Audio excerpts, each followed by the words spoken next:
Há muitas pessoas procurando o caminho de salvação. Não conseguem encontrar. Será que estão procurando de uma maneira certa? Jesus disse: conhecereis a verdade e a verdade vos libertará. Em Provérbios, capítulo 14, verso 12 diz: há caminho que ao olho do homem parece direito, mas o fim dele são os caminhos da morte. No Evangelho segundo Mateus, capítulo 15, verso 14 diz: se um cego guiar outro cego, ambos cairão na cova. Em Jeremias capítulo 17, verso 5 diz: maldito o homem que confia no homem. Então tudo que for falado aqui, você pode conferir aí na sua Bíblia Sagrada, para que você possa entender o caminho da verdade. Se Deus não tivesse plano de salvação na tua vida, esta mensagem não teria chegado até você. Entrai pela porta estreita, porque largo é o caminho que conduz à perdição, e muitos são os que entram por ela. O apóstolo Paulo escreveu: se o julgamento começa por nós, qual será o fim daqueles que são desobedientes ao Evangelho de Deus? Se alguém não valorizar a palavra de Deus, com certeza dirá naquele dia: eu pensei que todos os caminhos levassem a Deus. O apóstolo Paulo escreveu aos Gálatas, capítulo 1, versos 6, 7, 8 e 9: maravilho-me de que tão depressa passeis daquele que vos chamou a graça de Cristo para outro evangelho, o qual não é outro. Mas há alguns que vos inquietam e querem transtornar o evangelho de Cristo. Mas ainda que nós mesmos, ou um anjo do céu, vos anunciar outro evangelho além do que está escrito, seja anátema. Assim como já vos dissemos, agora de novo vos digo: se alguém vos anunciar outro evangelho além do que já recebeste, seja anátema. Jesus Cristo disse: eu sou o caminho, a verdade e a vida. Ninguém vem ao Pai senão por mim. O Evangelho segundo João, capítulo 10, verso 9 ao 14. Jesus disse: eu sou a porta. Se alguém entrar por mim, salvar-se-á. E entrará e sairá e achará pastagem. O ladrão não vem senão a roubar, a matar e a destruir. Eu vim para que tenha vida, e vida com abundância. Eu sou o bom pastor. O bom pastor dá sua vida pelas ovelhas. Mas o mercenário e o que não é pastor, de quem não são as ovelhas, vê vir o lobo e deixa as ovelhas e foge. E o lobo as arrebata e dispersa. Ora, o mercenário foge porque é mercenário e não tem cuidado das ovelhas. Jesus disse: eu sou o bom pastor, e conheço as minhas ovelhas, e das minhas sou conhecido. Veremos agora em Apocalipse, capítulo 22, versos 18, 19, 20 e 21. Porque eu testifico a todo aquele que ouvir as palavras da profecia desse livro, que se alguém lhe acrescentar alguma coisa, Deus fará vir sobre ele as pragas que estão escritas neste livro. E se alguém tirar quaisquer palavra do livro desta profecia, Deus tirará a sua parte da árvore da vida e da cidade santa que está escrito neste livro. Aquele que testifica essas coisas diz: certamente cedo eu venho. Amém. Ora vem, Senhor Jesus. A graça de nosso Senhor Jesus Cristo seja com todos vós. Amém. Segunda Epístola, João, capítulo 1, verso 10 e 11. Se alguém vem ter convosco e não traz essa doutrina, não o recebais em casa, nem tampouco o saudeis, porque quem o sauda tem parte nas suas más obras. Segunda Epístola, Pedro, capítulo 3, versos 16, 17 e 18. Falando disso, como em todas as suas epístolas, entre as quais há ponto difícil de entender, que os indoutos em inconstante torcem igualmente as outras escrituras para a sua própria perdição. Vós, portanto, amados, sabendo isto de antemão, guardai-vos de que, pelo engano dos homens abomináveis, sejais juntamente arrebatados, e descaiais da vossa firmeza. Antes crescei na graça e conhecimento de nosso Senhor e Salvador Jesus Cristo. A Ele seja dada a glória, assim agora, como no dia da eternidade. Amém. Segunda Epístola a Pedro, capítulo 1, verso 20 e 21. Sabendo primeiramente isto, que nenhuma profecia da Escritura é de particular interpretação, porque a profecia nunca foi produzida por vontade de homem algum, mas os homens santos de Deus falaram inspirado pelo Espírito Santo. Se a profecia não é de particular interpretação, então não temos nada que dizer que a doutrina é de Pedro ou de Paulo, mas sim doutrina de Jesus Cristo. Para termos a salvação, precisamos ter compromisso com a palavra de Deus.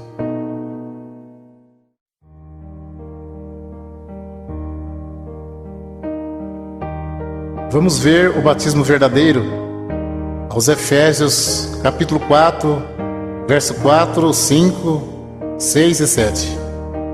Há um só corpo e um só Espírito, como também foste chamados em uma só esperança da vossa vocação.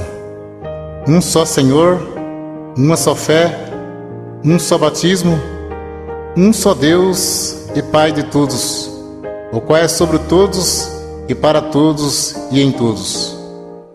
Mas a graça foi dada a cada um de nós, segundo a medida do dom de Cristo. Batismo tem muitos, mas de acordo com a Bíblia, é só um. Vamos ver qual é o verdadeiro. Segundo Marcos, capítulo 16, verso 15, 16 e 17. Jesus disse: Ide por todo mundo, pregai o evangelho a toda criatura. Quem crer e for batizado será salvo, mas quem não crer será condenado. E estes sinais seguirão aos que crerem em meu nome.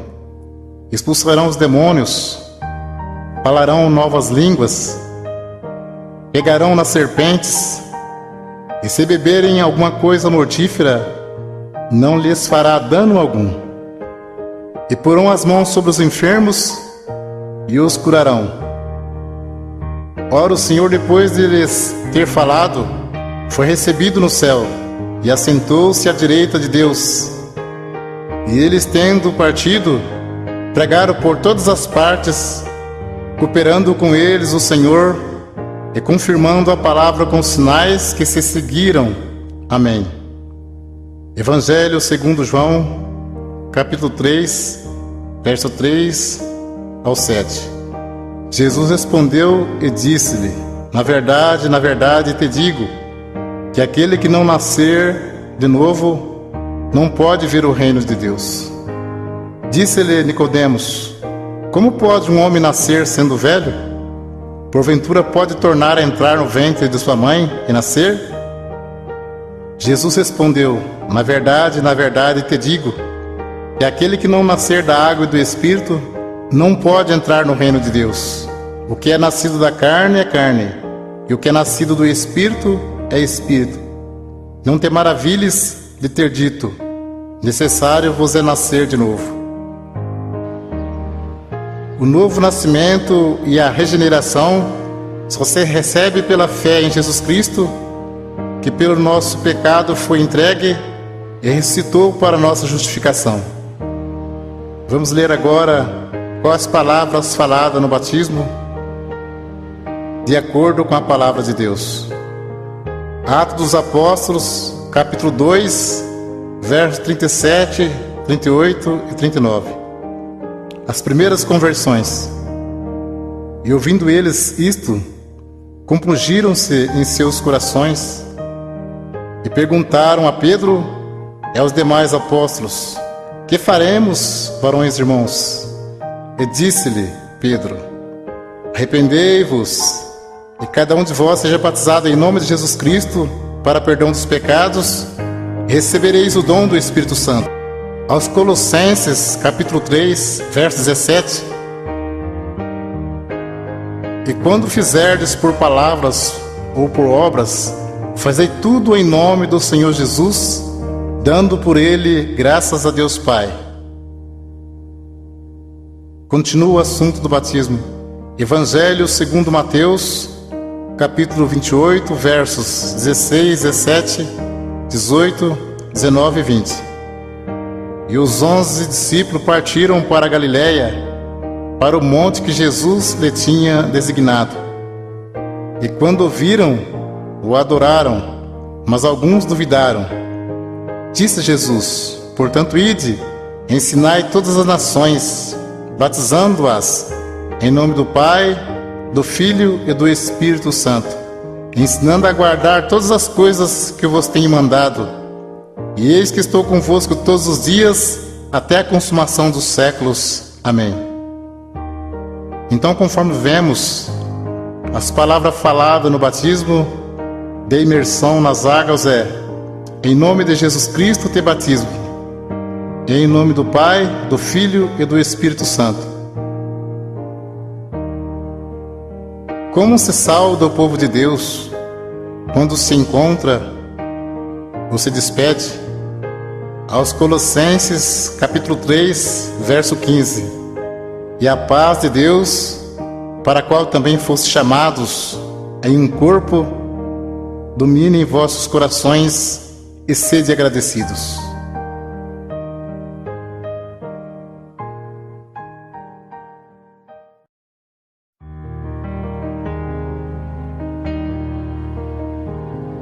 Vamos ver doutrina Santo Ósculo. Nós vamos ver qual é a igreja de Cristo que diz na Sagrada Escritura. Aos Romanos, capítulo 16, versos 16, 17 e 18: saudai-vos uns aos outros com santo ósculo. As igrejas de Cristo vos saúdam. E rogo-vos, irmãos, que noteis os que promovem dissensões e escândalo contra a doutrina que aprendeste. Desviai-vos deles, porque os tais não servem a nosso Senhor Jesus Cristo, mas ao seu ventre, e com suaves palavras e lisonjas enganam os corações dos simples. Também em primeira epístola a Pedro, capítulo 5, verso 14: saudai-vos uns aos outros com o ósculo de caridade.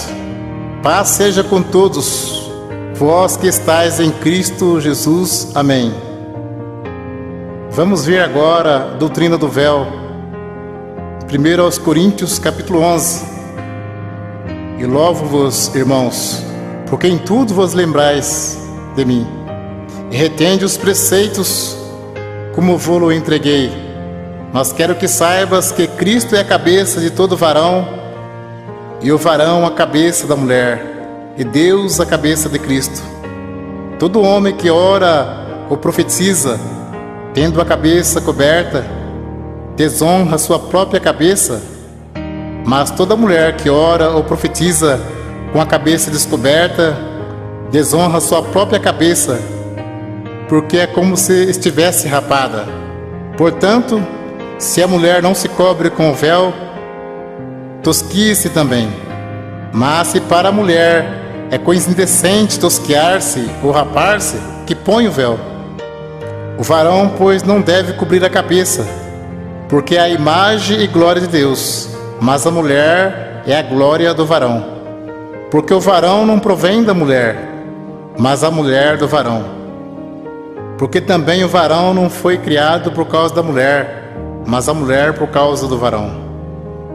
Portanto, a mulher deve ter sobre a cabeça sinal de poderio por causa dos anjos.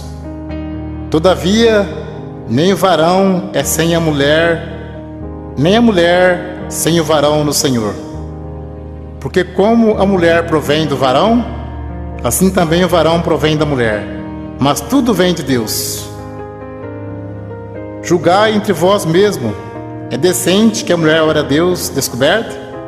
Ou não vos ensina mesmo a natureza que é desonra para o varão ter cabelos crescidos? Mas ter a mulher cabelos crescidos lhe é honroso, porque o cabelo lhe foi dado em lugar de véu. Mas se alguém quiser ser contencioso, nós não temos tal costume, nem as igrejas de Deus. Até o texto diz como as mulheres devem se apresentar-se na igreja. Então é bem claro, ter a mulher cabelos crescidos lhe é honroso, porque o cabelo foi dado em lugar de véu. Então, se o cabelo é dado em lugar de véu, não pode cortar nem tosquear. Mas se para a mulher é coisa indecente tosquear-se ou rapar, que põe o véu. Se tivesse escrito somente do cabelo, não mandaria pôr, porque o cabelo já está no lugar. Uma cortina você põe e tira. O véu a mulher põe e tira. Uma pergunta: julgai entre vós mesmo. É decente que a mulher ore a Deus descoberta? Não. Para você entender mais fácil, aqui fala de 2 mandamentos. A mulher não pode cortar o cabelo, porque ter a mulher cabelos crescidos lhe é honroso, e tem que pôr o véu branco. Portanto, a mulher deve ter sobre a cabeça sinal de poderio por causa dos anjos. Tem que se cobrir com o véu quando for orar e profetizar.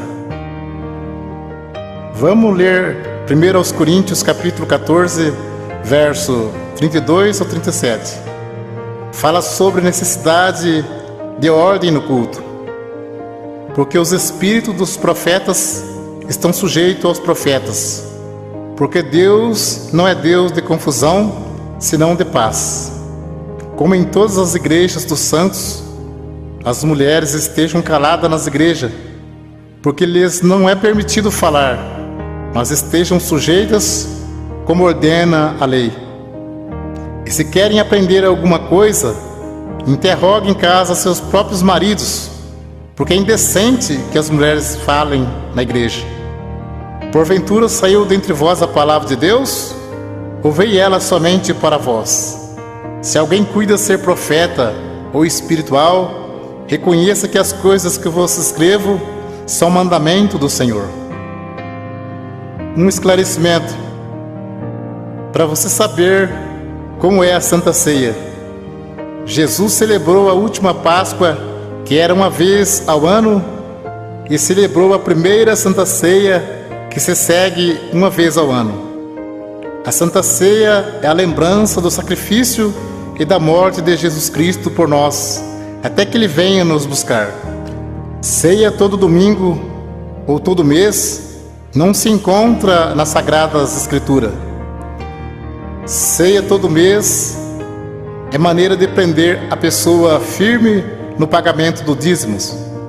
Cuidado com isso. Deus abençoe pela atenção. Que Deus cumpra na sua vida a oração que Jesus Cristo fez ao Pai. Segundo Mateus, capítulo 11, versos 25 ao 30. Naquele tempo, respondendo Jesus, disse: Graças te dou, ó Pai, Senhor do céu e da terra, que ocultastes estas coisas aos sábios e entendidos, e revelaste aos pequeninos. Sim, ó Pai, porque assim te aprouve.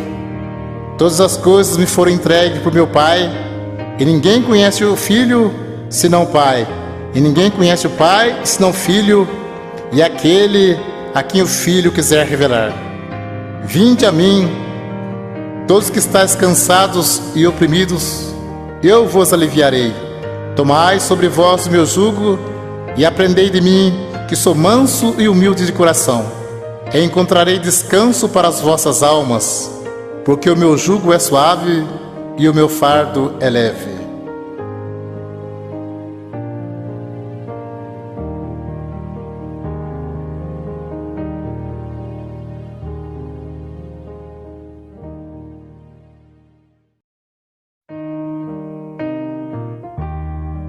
O assunto agora é sobre dízimos. Velho Testamento, Malaquias, capítulo 3, versos 8 e 10. Roubará o homem a Deus? Todavia vós me roubais e dizeis: em que te roubamos? Os dízimos e nas ofertas alçadas. Trazei todos os dízimos à casa do tesouro, para que haja mantimento na minha casa.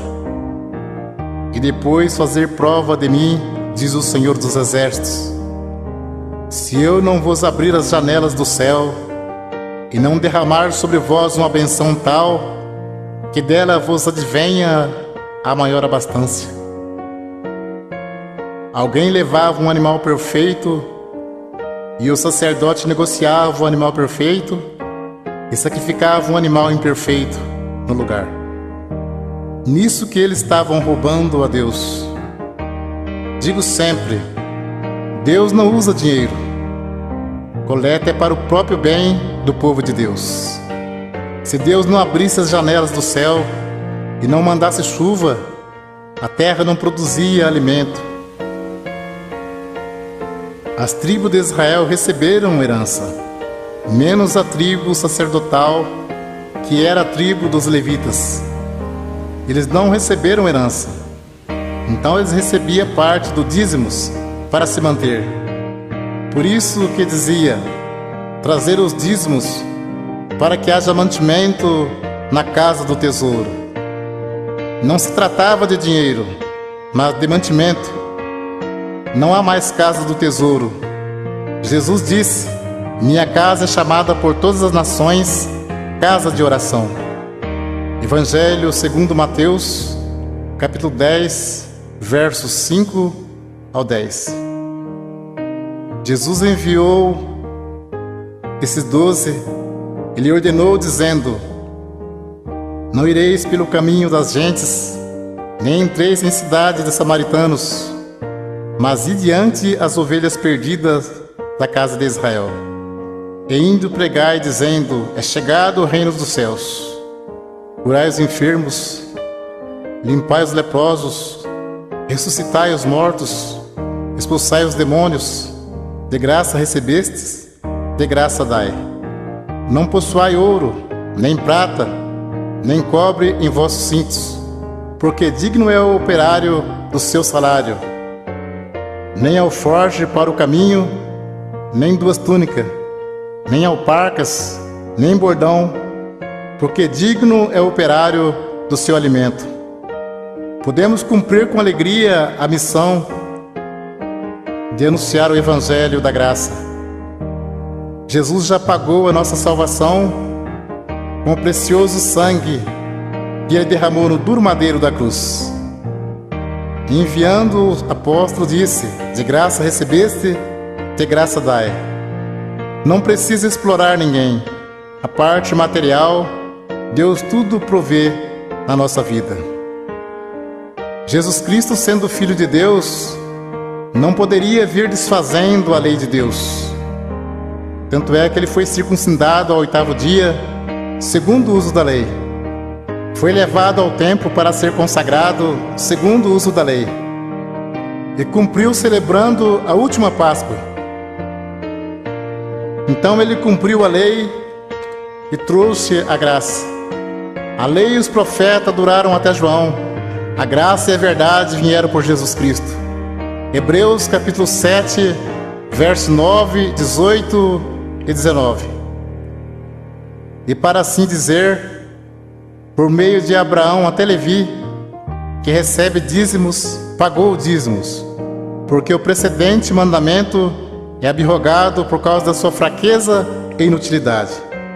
Pois a lei nenhuma coisa aperfeiçoou, e desta sorte é introduzida uma melhor esperança, pelo qual chegamos a Deus.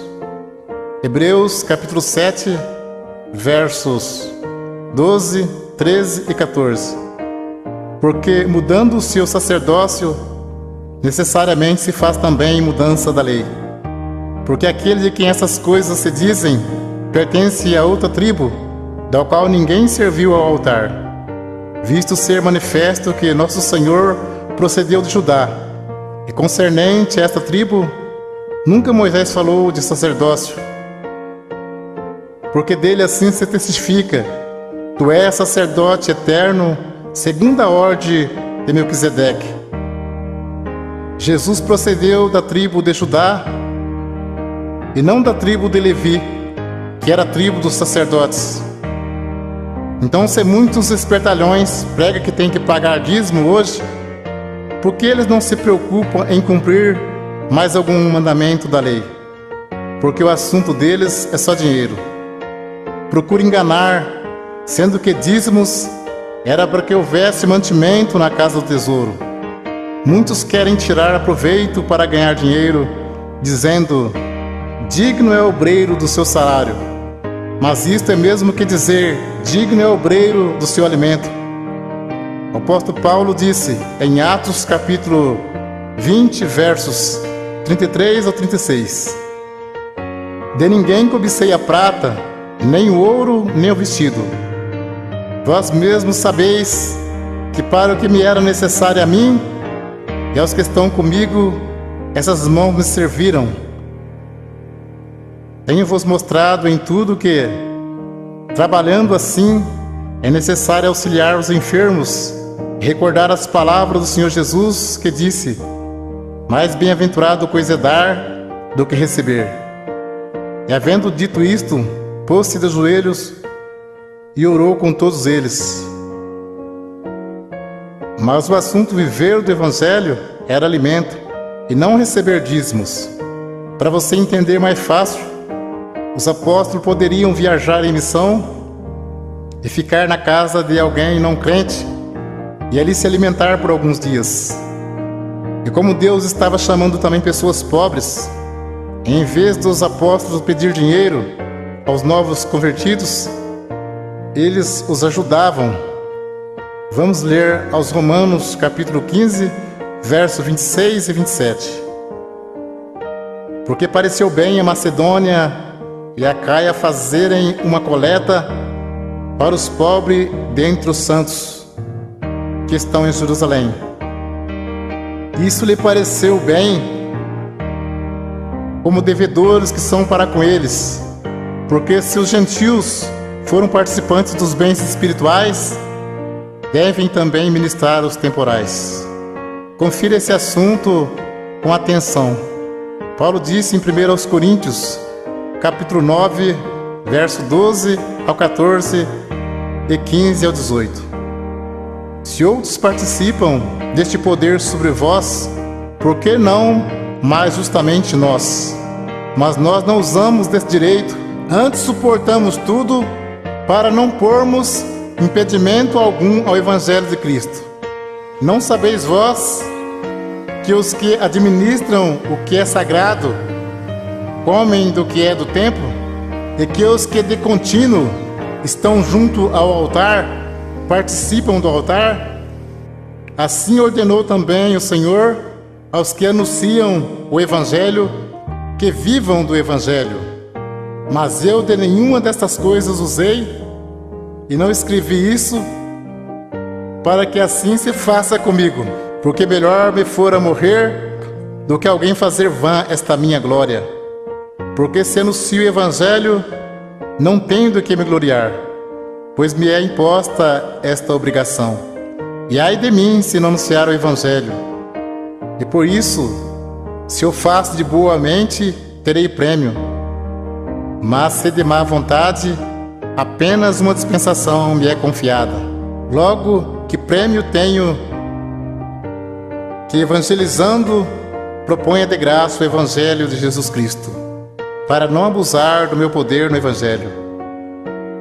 E Paulo disse: outras igrejas despojei, deixando de receber salário, para vos anunciar de graça o Evangelho de Jesus Cristo.